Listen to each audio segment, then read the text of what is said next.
This is what's called a divorce. So, how did I come to lose 2 pallets and £650? Story time, folks. And if you can learn from this, great. If I was just being an idiot, well, there you go. So, do you remember me saying in my last video that some chap had bought some pallets of just random pallets left over from my last kind of lorry load, last year's exploits, and he came picked up and he saw these sat here and go, oh, I'd quite like those, let me know when you send them. No problem. Anyway, 2 days after he got back, he messaged me saying, I want 2 of your pallets, what's your best price? I want them not touched, untouched, not looked at if you can, please. I'm like, yeah, no problem. Well, we've got some of those. Also, I'm a bit nervous about this because in my head I was a bit nervous. I'm like, well, here's the price. I think it was a total of £650 for 2 pallets, which I said is actually quite good. Get the ball rolling. I have no idea what's in this. So literally, you could be getting some amazing stuff that's going to see me well short, or you could be getting some stuff that is not. And yeah, I said, so as long as you understand the risk, and I'm actually quite nervous about doing this as well, because I don't want to wave goodbye to my 2 best pallets, have no clue what's in them whatsoever. And he's like, no, I want them untouched. I'm like, you know what, okay, it gets the ball rolling, gets some cash in my pocket, starts working down that initial investment for me, and you know what, whatever goes out the door, it does. I won't know it anyway, so yeah, you know what, got to risk some to make some. So anyway, we organised middle of that last week, middle of that following week, I think my last video, 2 containers out the door, picked up, gone. The next day, literally probably about an hour after I had edited the last video and put it up, I get a text with a photo of one of the pallets unpacked, and there wasn't much in it. I'm like, okay, that was all I got, the photo. And I went, all right, here we go. So I texted him. So I said, you're not happy with what you've got? And he's like, no, I'm really not happy at all. My family are telling me I've been ripped off. And I don't want to sound like I'm putting this guy down too much, because it was a risk on both our parts. But I think it's a very valuable lesson that I've learnt. And I think they didn't either. I always look at myself when something goes wrong. Not all the time do I come up with the conclusion it's my fault, but I always try and learn from it. So I'm kind of thinking to myself, he's not wanted the risk. He's wanted the quick, I don't know what he thought. I haven't managed his expectations properly, really. And yeah, so he sent me a picture. So I'm really not happy. My family think I've been ripped off. And, you know, it's full of these empty boxes, or there's loads of these empty boxes. They're not empty boxes, they're like really useful product plastic boxes. But yeah, essentially there's a box with a box in it. But there was other stuff in there as well. And I'm like, well, okay, well, you'd still make money off that, you know. But I put to him, I said, when I get this sort of thing happen in everyday business life in the last 10 years, I seek to resolve it. Now, I don't want a fight. I can't be arsed with the stress. And especially when it comes to the fact that I'm linked to my other companies or whatever, I don't want to open myself up to bad reviews or anything like that. But I do stand my ground sometimes on those things as well, if we're in the right. But I said to this guy, you know, well, yeah, what are you saying? You said, you know, yes, you've not got what you expected in those pallets, or all of them. I said, what about the second pallet? But I was like, everybody wants the risk. No, everybody wants the reward, but nobody wants the risk. And I was like, I did let you know that there was a risk here on both our parts. Because, like I said in one of my last videos, you're not going to ring me, you're not going to text me or ring me and tell me you've got too much stuff in that pallet, are you? Well, no. You're not going to say, whoa, I'm going to have to pay you more for these. No, I don't think anybody in the world would.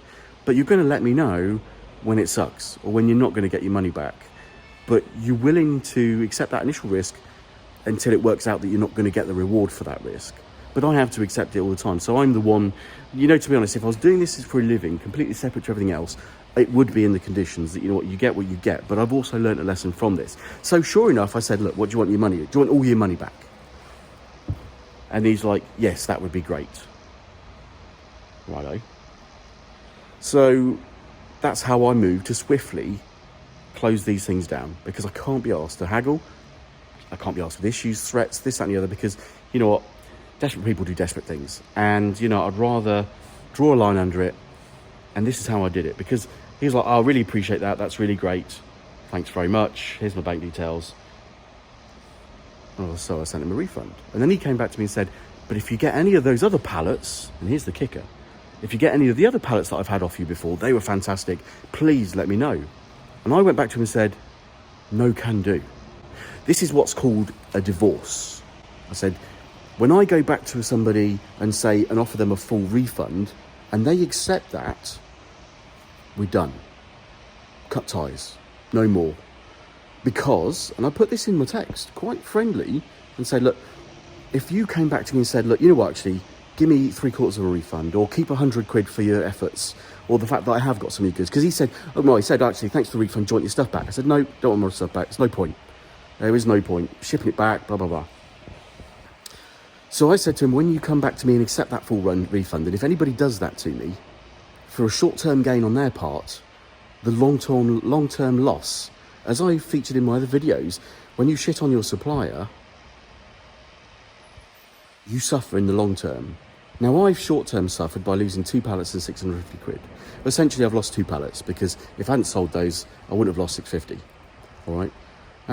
But long-term, they've lost out because all of these pallets that I amass that they have had of good stuff, they're not going to be allowed to buy, and I won't allow that. And you know what? He came back and said, full respect to you, you're a good businessman, thanks anyway. You know, I appreciate what you're saying. And it is. It's a divorce. It's done. When you take advantage of me with no real sort of in the middle ground, which is exactly what I would have done. I wouldn't have accepted a full refund had it been switched around, because I accept the responsibility that, you know what, I accepted some risk.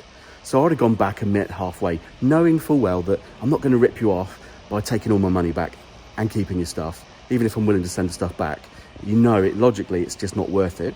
I would have gone back to, look, I can shift this, I'll shift this for a few hundred quid. There's a little bit. Thanks for your efforts. And you would have maintained that long-term relationship.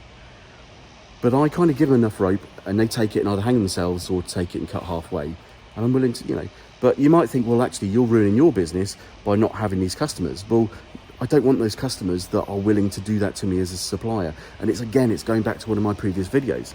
You've got to look after your suppliers. There won't always be a great solution to all this. There is risk, there is reward, but there is also losses. And if you can't take that, or at least work somewhere in the middle to resolve that with one of your suppliers, or, you know, as a customer, and I've learned this from 10 years and years of doing it in my other businesses, then you just burn your bridges. And I'm afraid, like I went back, this is a divorce, we're done. There'll be plenty of other people that want this stuff, and I'm only interested in the customers that are interested in me as a supplier, but on a human level. So yes, I lost out and I learned some valuable lessons. What lessons did I learn from that? The lessons I learned was the fact that I will not sell a pallet without me looking at it first. And to be perfectly honest, in my mind, I wasn't sure how I was going to sell these by the pallets anyway. It almost put me off selling by the pallet. It really did. Like the few days after, I'm like, sod this. I'm not going to get my pants pulled down. But no, the logic route for this and the lessons I've learned is to actually vet these pallets and sell them according to their contents. Yes, I've got to make money on these. I know what all the pallets cost me total. I have to break that down and make a percentage on top. But I'll either assemble pallets that I know exactly or roughly what's in them and their value, and sell them that way. Or I will just take each pallet as they are and sell them at that value, letting the customer know what they're getting. So yeah, those are the lessons I've learned. I've always had that long-standing lesson of take advantage of me, and you won't do any business in the future. Or and the other lesson is I won't actually sell these blind. I've been chatting to a couple of guys that have picked my videos up and started chatting to me, and that's what they do. But I just can't be doing with it. I guess, like I said, if I had a standalone company, I'd write up some pretty harsh terms and conditions of contract. Is you get what you get. And, if you want your money back, take me to court. But that's not what I'm on about, because I'll spend hours trying to defend that crap, and it's not worth it. I only want to bond and have relationships with customers and suppliers that are actually, sensible and look after other people rather than their own pockets. Short-term gain, long-term loss. So there you go. Another lesson learned on my trip to wherever I'm going with this stuff. And if you can learn from it, great. So I'm Neil. Thanks for watching. Hopefully you found this video interesting. Like and subscribe. If you do what you do, there we go. See you on the next video.